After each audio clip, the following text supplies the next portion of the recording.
Hi, I'm Kaitlin Kizer, and I'm so excited to talk to you today about social and emotional learning.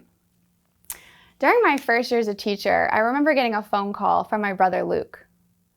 Luke, at the time, was attending a specialized high school for students with disabilities, and he is the youngest of my 6 siblings and the only boy. He's such a ham. He usually opens up these daily phone calls with, "How is my best sister doing?" And we all know he calls each of us his number 1 sister. But on this particular day, he wasn't as chipper, and I know he had a bad day at school. But when I asked him what was going on to tell me more about it, he didn't say anything. He was silent. And he finally said, "Kate, I hate the solar system." And I thought, what does science have to do with a rough day at school? After some questioning, I understood that it wasn't about the planets or the stars that he was projecting this frustration onto, but it was more so about a connection he was missing with his peers and with the teacher in the room. It's something that I've kept in mind as an educator since then, remembering that relationships come first. Working with the youth population is an incredible and unique profession. Whether it's working in the classroom as a teacher like I had been, or on a school campus as an administrator, there's working with the out-of-school time programs as a counselor or a coach, and there's folks on an interdisciplinary team that work to support the overall health and wellness of a student. But there are so many different roles in supporting our young people, truly because it does take a village. Like with any other profession, there are day-to-day challenges in education, and prior to the pandemic, some of those challenges might have sounded like, "Where is your homework?" Or, "What time is that assembly today?" Wondering how that lesson just did not go as planned, and being asked constantly, "Is this for a grade?" It almost always is. But there is one challenge that separates this profession apart, and that is that it's almost impossible to separate a student's academic needs from that of their social and emotional needs. It's interesting because education is one of those few professions that we go home worrying about somebody else's kid. Whether it's, are they going to study for this test and do their homework in order to raise their grade? Or if you worked with a population like I did, I'm wondering, are they going to eat dinner and breakfast before I see them again tomorrow?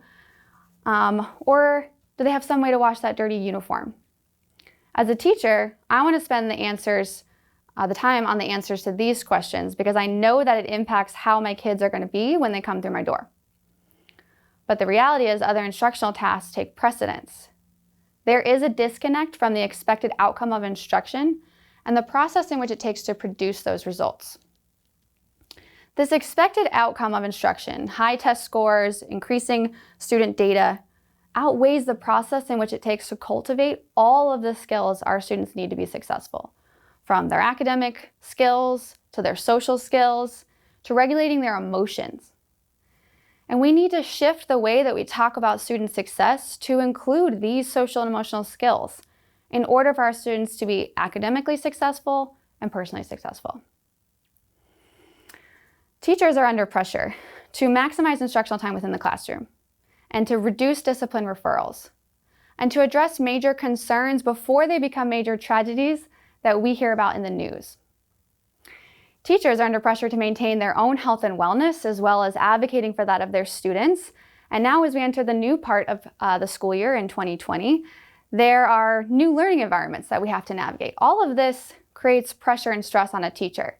And if a student is unable to navigate their environment, time is taken away from that instruction, further adds to the stress. So the good news is if we make time for this, there is a systematic research-based way of approaching it called social and emotional learning. But first, one of my daily challenges one school year was working with a former student of mine named Charles. Charles is this little pipsqueak of a first grader who could not reach the back of the sink in our classroom, could not find anything in his messy desk. Charles struggled to follow all of our rules and our procedures in the classrooms. He was constantly in confrontation with his peers, and he was performing well below grade level on all subject areas. For Charles, when I redirected him, he oftentimes became very upset and frustrated, would shut down and disrupt all of the classmates in our environment. For Charles, if he was unable to navigate these challenges and these emotions within the classroom, he was unlikely to show the academic growth we were looking for. So I asked my mentor of mine to come in and observe my interactions with Charles in the classroom. And after we debriefed, he asked me, "What is it that you know about Charles?"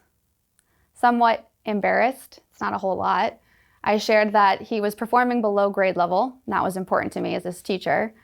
But aside from that, he also lives with his mom, and he has a dog, or maybe it's a couple of dogs, I'm not sure. So he recommended using a strategy called 10 times 2. For 10 consecutive school days, I need to spend 2 minutes a day getting to know Charles on a personal level, asking him what he likes and what he dislikes, how he feels throughout the day, anything that's non-academic. So on the first day, when I asked Charles to come see me at my back table, he was confused and irritated even when I asked him to come see me because he hadn't even done anything. But I asked him, "I want to get to know you a little bit better. What's something that I should know that's going on with you?" He thought for a moment, and he shared that his dog, Sammy Joe, was sick. He was worried about Sammy Joe, and he's been waking up because Sammy Joe's been up in the night, so he's a little bit tired. And hopefully after school, they were going to be able to play outside. On day 2, I asked Charles, "When do you feel happy at school?"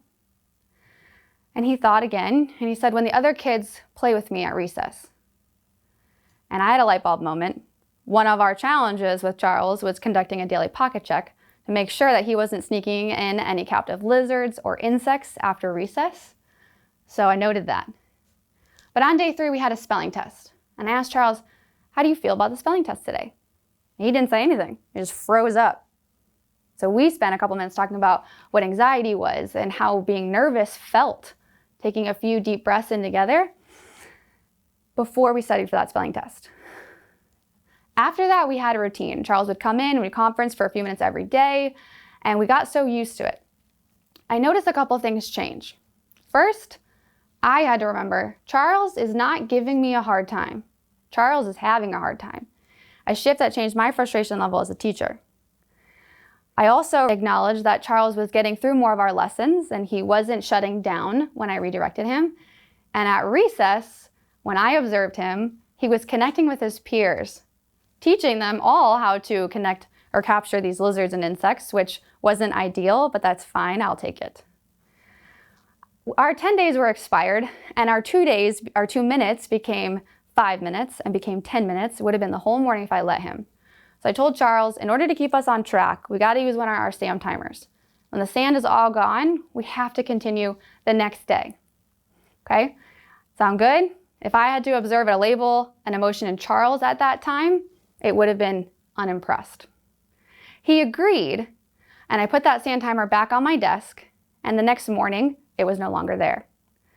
I wasn't surprised when it was in the first place that I looked. It was shoved inside Charles's messy desk. This connection with our students and between their peers starts with identifying our emotions. So emotions aren't something we talk about in our academic curriculum, but they are important to talk about. Emotions are not good or bad. They just are emotions. They're our natural reactions to our experiences, and everybody has them. So you and me, and at school, the kindergartner, the 10th grader, the principal, the bus driver, and our parents and guardians. But these emotions dictate how long a student can attend to a task, how they connect with their peers, and what their relationship is like with their teacher.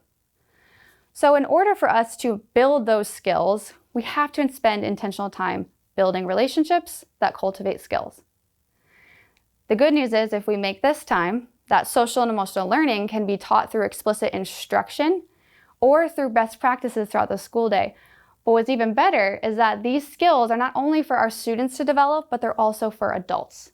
These help us to be successful professionally and also personally. Students who participate in this academic instruction with SEL infused in it or with explicit SEL curriculums on average score an 11 percentile points higher than their peers on reading and math standardized tests. And they also show a decrease in problem behaviors. So often these behaviors are functions of an unmet need to be seen and heard and valued as a whole student, aside from their academic behaviors. For our students, they want to be able to connect with each other and feel safe within their environments to take risks, academic risks.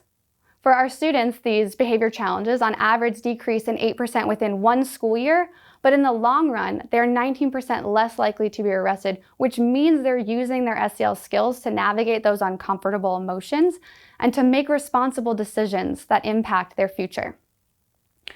We need to make this shift to add success to include their social and emotional skills, starting with students and us as adults. But since not every one of us as a teacher can do this in the context of our classrooms, we have to start within our own environments. And what that looks like is starting with normalizing our own emotions, identifying what they are and how to manage them in safe and productive ways. It also means to recognize, understand, and respect the emotions of others in order to be a little bit more curious instead of furious if we don't feel the same way. It looks like connecting and making those connections stronger face-to-face instead of through an app. And it looks like reflecting on our current relationships. How often do we have relationships with challenges like the ones I experienced with Charles? Ones where we expect a certain level of outcome when we don't invest in the time that it takes to get there through a relationship. So the thing is, whether you have kids and you work with kids, or you don't and you only see them in public or at family gatherings, they're always watching us. Kids watch everything. And we have the responsibility to show them what positive and productive relationships look like through using these social and emotional skills. What causes change?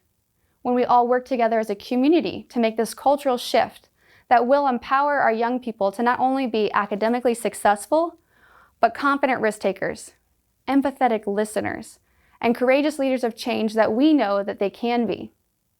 It's not always about the solar system, but it is always about the relationship. Thank you.